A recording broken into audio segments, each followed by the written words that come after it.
You're watching Community Conversations, a Concord TV production.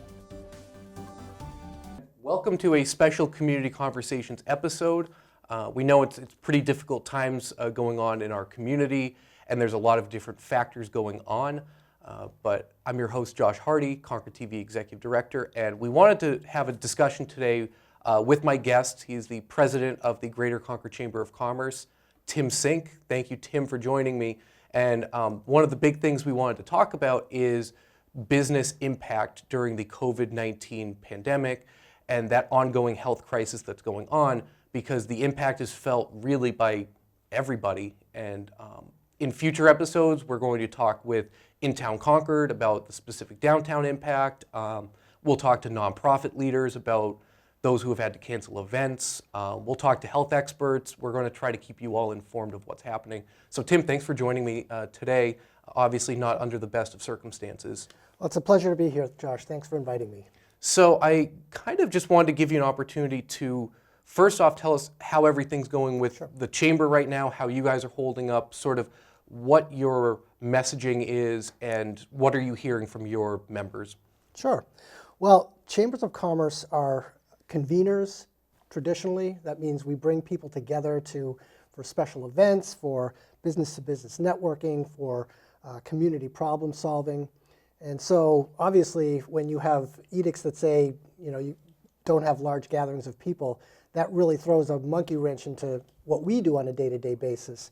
So we've been spending a lot of time over the past several days postponing events, canceling events, moving events out, rescheduling. There's a lot of detail work involved in that, so it consumes quite a bit of time and energy. But we want to keep these events going as best we can. We don't want to stop doing business. We want to keep the wheels of commerce turning, if you will. So as a convener, we worked with you on our latest luncheon forum with the commissioners and practiced this live streaming. Worked great. It worked great, and that is a model that we can use going forward if this event continues for a longer period of time. And it also is a lesson learned moving forward beyond the coronavirus, and a tool that we can put to good use going down the road. So there are some good things happening. But the whole convening aspect of the chamber has been tricky, so we're doing a lot more virtual work. The other piece that the chamber does quite a bit of is as a information clearinghouse.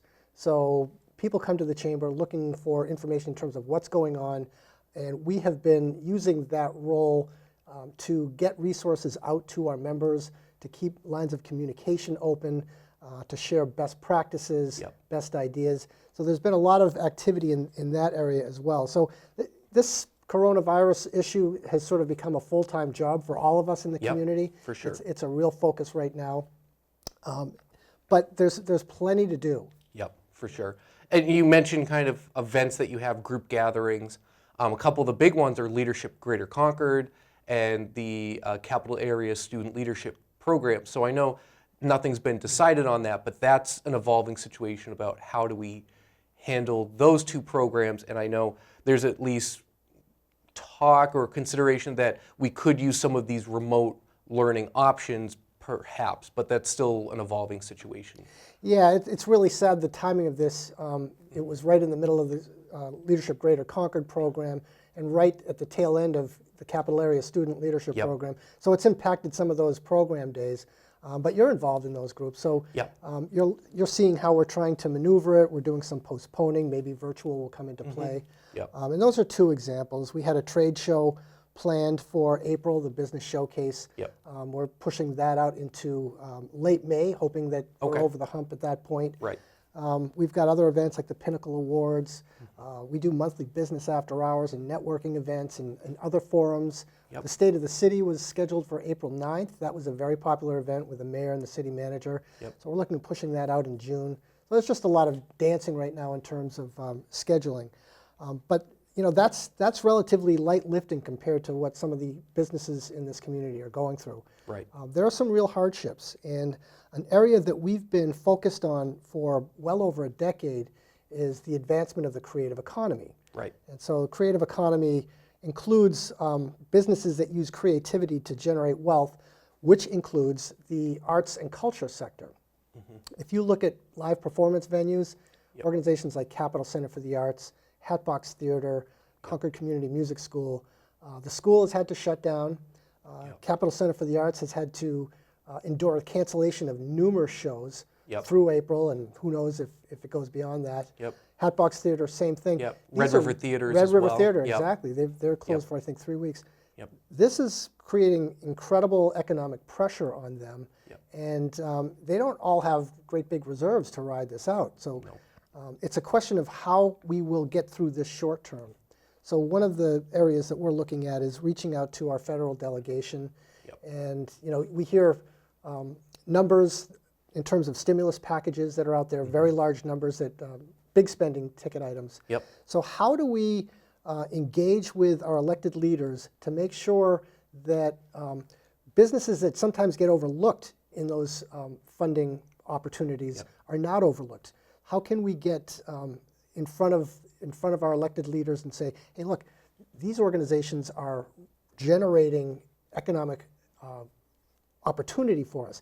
The Capital Center for the Arts, Music School, Hatbox, they all generate a lot of opportunity through people coming from distances, eating in restaurants, staying in hotels. The ripple effect's pretty big.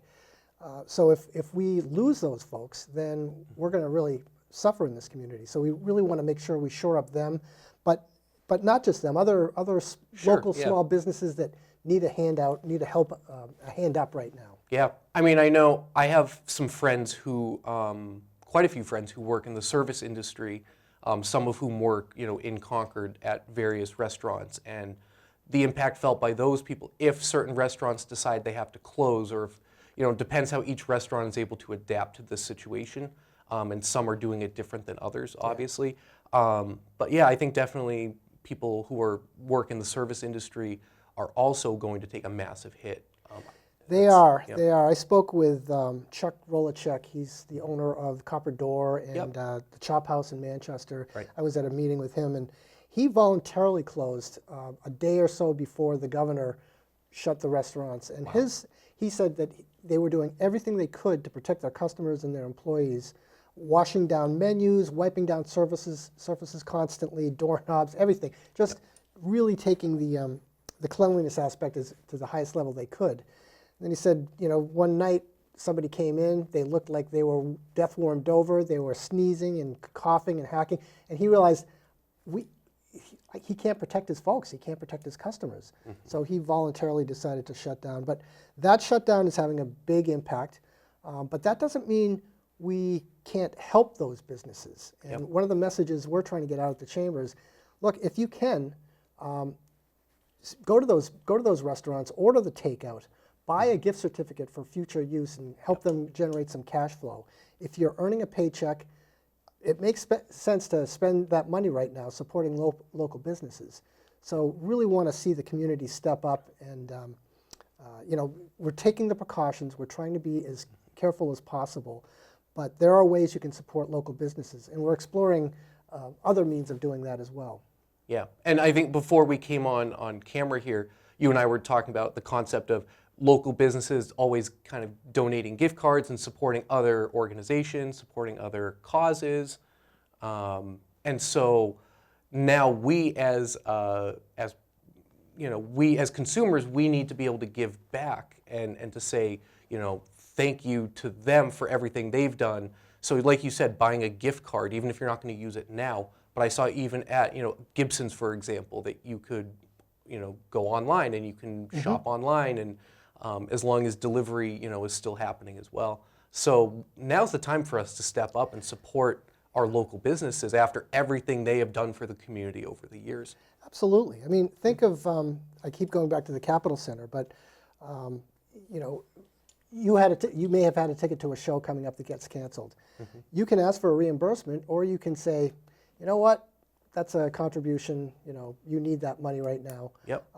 Same thing, you may be a student at the Concord Community Music School, and you miss a couple of lessons because they're shut down. You can ask for reimbursement, or you can say, I'm a big fan of the music school, I'll just let that one ride. And so there are all kinds of ways you can help, and it's important. Everybody's going to feel this impact. I mean, you can't not feel it. You walk down Main Street and it's quiet and there's no traffic and there's plenty of parking spaces. So there's an economic price that's going to be paid here. But I think that if we all kind of share that burden, Yep. you know, don't crawl under the table, but tighten your belt as you need to if you're a Yep. business. But if you have capacity, get out there and support local businesses. You know, we don't know how long this is going to last. I've heard numbers going on either side from 4 weeks to months. Yep. But it's possible that we're through this in the next 3 or 4 weeks. In which case, maybe we can recover after that. But we're all going to feel a little pain. But I really think we can get through this if we don't hunker down too much. If we keep the idea of supporting local businesses out Yep. there. Yep, so those are all great points, Tim, and obviously it's an evolving situation.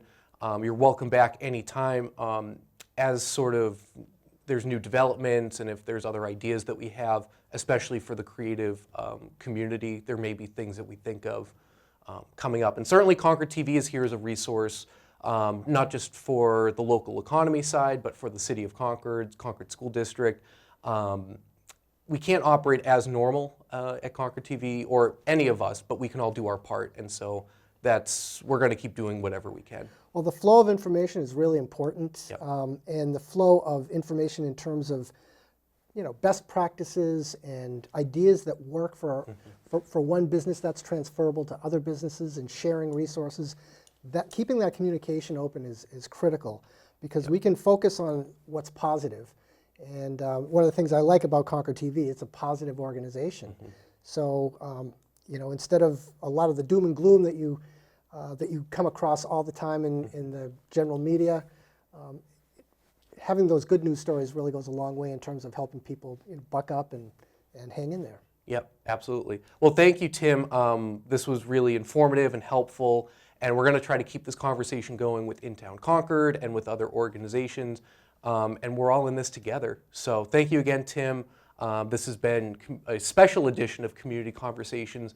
We certainly hope everybody is staying healthy, staying safe, adhering to CDC guidelines, but like we talked about with Tim, that we remember trying to support local economy if you can. We'll talk to you soon. Thanks.